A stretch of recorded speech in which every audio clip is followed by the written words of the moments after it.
জীবন বাজি রেখে উত্তাল সমুদ্রে পাড়ি জমানো একদল অক্লান্ত মানুষের নাম হলো জেলে। রোদ, বৃষ্টি, ঝড় কিংবা পাহাড় সমান বড় বড় ঢেউ কোনো কিছুই তাদের থামাতে পারে না, কারণ তাদের এই হাড় ভাঙা পরিশ্রমের জালে উঠে আসে আমাদের পাতে থাকা প্রিয় রূপালী ইলিশ। দূর থেকে ওনাদের জীবনটা যত সহজ মনে হয়, কাছ থেকে দেখলে বোঝা যায় ওনারা প্রতিদিন কতটা কষ্ট আর ত্যাগের মুখোমুখি হন। ওনাদের এই পরিশ্রমের গল্পটাই আজ আপনাদের সামনে তুলে ধরবো। আসসালামু আলাইকুম, আমি সাইফুল ইসলাম অপু। আজকে আপনাদের আমাদের উপকূলীয় গ্রাম থেকে সরাসরি বঙ্গোপসাগরের বুকে নিয়ে যাব এবং দেখানোর চেষ্টা করব আমাদের জেলে ভাইয়েরা ঠিক কতটা জীবন বাজি রেখে মাছ ধরেন। আমাদের এই রোমাঞ্চকর যাত্রাটি শুরু হয়েছিল ঠিক দুপুর 2টার দিকে। আকাশ তখন মেঘলা, চারপাশ কিছুটা অন্ধকার হয়ে এসেছে, আর থমথমে আবহাওয়া দেখে মনে হচ্ছিল এই বুঝি ঝুমঝুমিয়ে বৃষ্টি নামবে। ঠিক এমন একটা মেঘলা পরিবেশে আমাদের বাড়ির সামনে থেকে আমরা রওনা হলাম এবং গ্রামের আঁকা বাঁকা পথ ধরে হেঁটে চললাম সমুদ্র পাড়ের উদ্দেশ্যে। এখন যেহেতু ইলিশ মাছের ভরা মৌসুম, তাই মনে মনে খুব ইচ্ছে ছিল জেলে ভাইদের সাথে বুড়ে করে সাগরের মাঝখানে যাব। কিন্তু পারে গিয়ে ওনাদের যখন আমাদের ইচ্ছের কথা বললাম,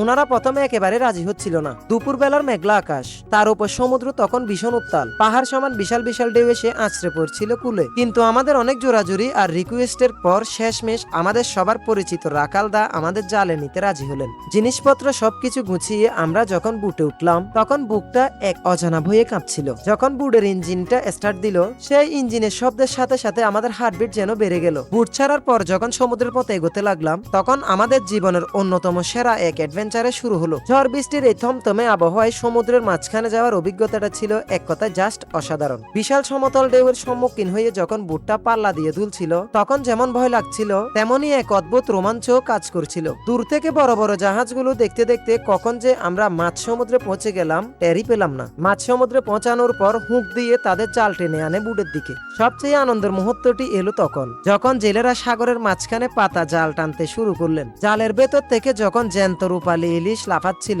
সেই দৃশ্য নিজের চোখে দেখার ফিলটাই আলাদা। কিন্তু এই আনন্দের মাঝে একটা নিষ্ঠুর ও দুঃখজনক দৃশ্য আমাদের চোখে পড়লো। জালে মাছের চেয়েও যেন বেশি উঠছিল প্লাস্টিকের বোতল আর নানা রকম ময়লা আবর্জনা। আমাদের এই উপকূলীয় গ্রাম থেকে আমরা যে সাগরকে চিনি, যা মূলত বঙ্গোপসাগরেরই একটি অংশ, তা আজ এই প্লাস্টিক দূষণের কারণে কতটা বিপন্ন, সেটা নিজের চোখে না দেখলে হয়তো কখনোই বিশ্বাস করতে পারতাম না। এই একটা দুপুর জেলে ভাইদের সাথে কাটিয়ে একটা জিনিস খুব ভালো করে বুঝলাম, সামাজিক যোগাযোগ মাধ্যমে আমরা ওনাদের যেটুকু জীবন দেখি, তার পেছনের পরিশ্রম আর কষ্টটা আসলে হাজার গুণ বেশি। ওনাদের এই অক্লান্ত পরিশ্রমকে সত্যি সেলুট জানাই। দেখতে দেখতে সব জাল তোলা শেষ, আমরা সবকিছু গুছিয়ে আবার রওনা হলাম বেরিবাদের দিকে। ফিরার পথে রাকালদাকে বললাম মাছগুলো আমরাই নিব।